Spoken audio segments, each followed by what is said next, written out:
Hopefully we don't have a transmission full of water. That is a huge win, huge win.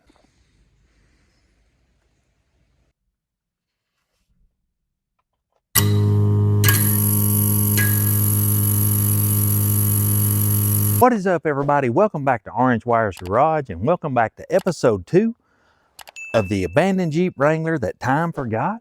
In the last episode, you saw us finally start getting some of these modules to come back to life. In this episode, we're going to make a list of everything that we need, of everything that's online and everything that's offline. We're going to take this thing over to some people to try to get the PCM programmed and see how many of these modules come online. I know the BCM needs to be programmed. The RF hub is offline. So why don't we go ahead and get started and see what we got going on, see if we can get some of this stuff done and get that great big list made. So we'll stop talking about it. We'll start working on it.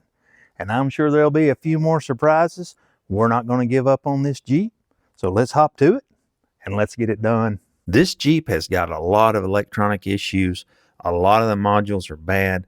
It's kind of scary, but you know we're going to jump on it. The body control module's been replaced. The powertrain control module's been replaced.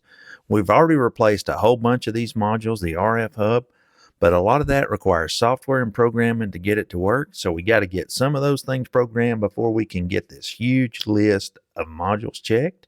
So we're going to start by checking this transmission here real quick and see what it looks like. Hopefully we don't have a transmission full of water. That it would be bad. But we're going to see.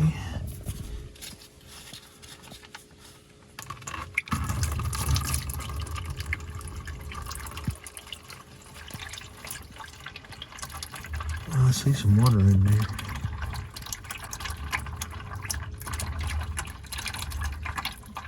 I think I see some water.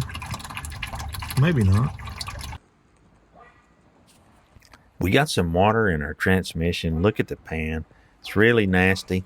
I don't know if the transmission's going to make it, but look here under the hood. We've got a bird's nest and our air filter, so that looks really nice. And if we got that much water in the transmission, let's check the fuel, because look, it's going to be full of water too. It's just like the fuel tank is completely full of water. We're going to go ahead and drain the fuel out of this tank, get all the water out.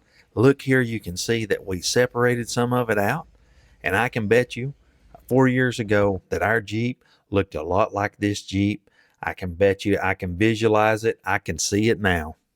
We're just clicking off these modules one at a time. Look back there behind us. We got this beautiful Jeep. We were able to get the powertrain control module all programmed up, but it's just really hard for aftermarket guys like me to go through all the security stuff. So we're having to take this thing to the dealer to get the keys recognized, to get the body control module programmed and the RF module. But they said they could do it, and I hope that they can. I already think that maybe the transmission's going to be bad on this Jeep. It's not a big deal, but it does also have the hybrid controls, and it's got the generator and the battery. You know what? We can fuss about it or complain about it, or we can just embrace it, get this sucker fixed, and get it back on the road. So that's where we're heading. We'll catch back up with you when we see what the dealer says.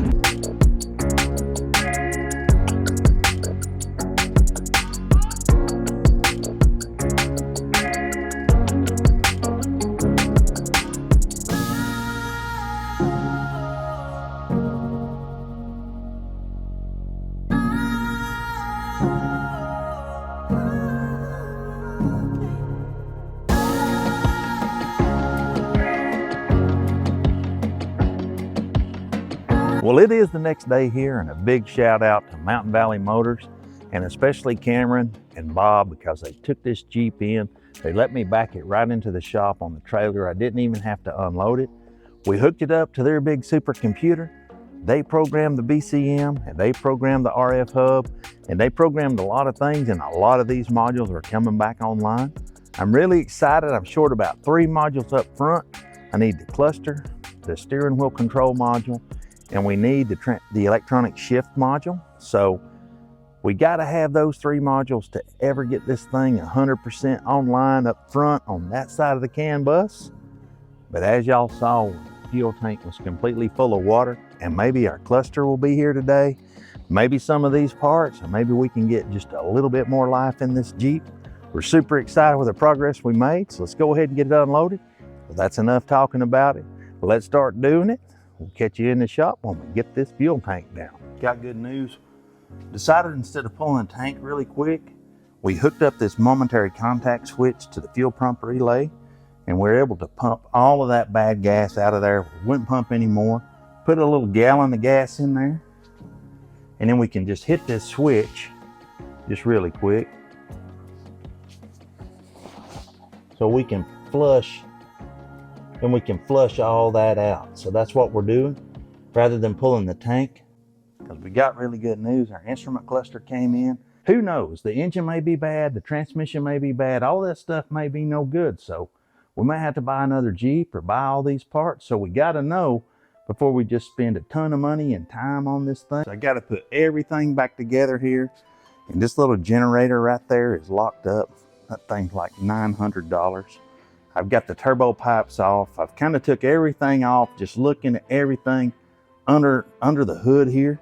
You see the water right there in the middle, so we've about got it all out. Gonna keep flushing it. We're gonna run to town and get some heat, something to kind of mix in with that water. So we've about got it. It won't be long now.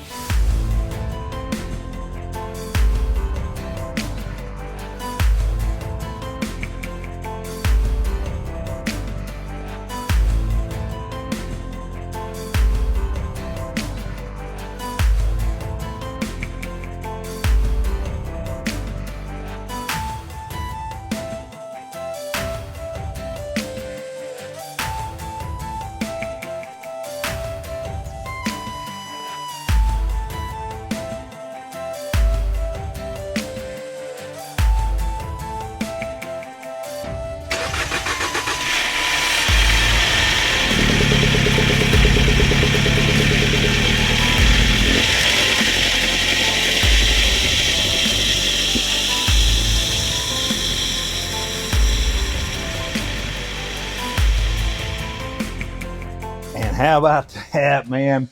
I love it when a plan comes together. We got it fired up for the first time. It cranked right up. It's got a lot of stuff, a lot of residual stuff it needs to burn off.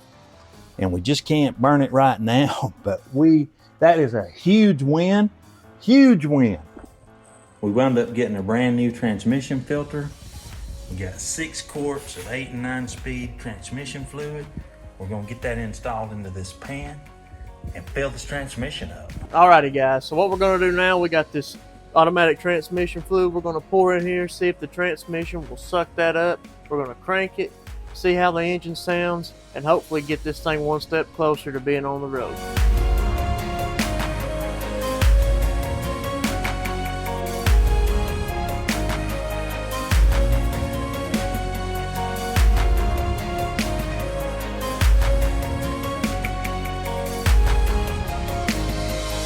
We took this little generator off, that right there.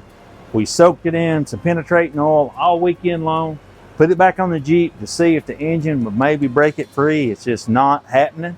So we're gonna have to buy that generator. So in the meantime, we're gonna use the big T right here. We're gonna use this Tundra to go ahead and make sure the battery has got plenty of power so we can crank this Jeep up.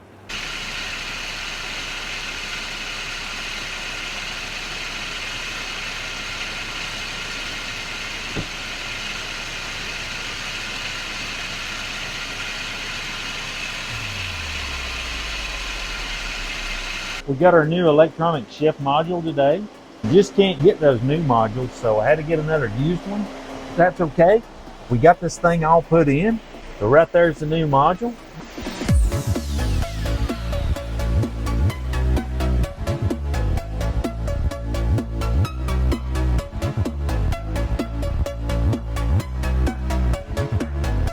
But pretty happy and super excited with the progress that we've made. I mean, this Jeep is running. It's feeling pretty good.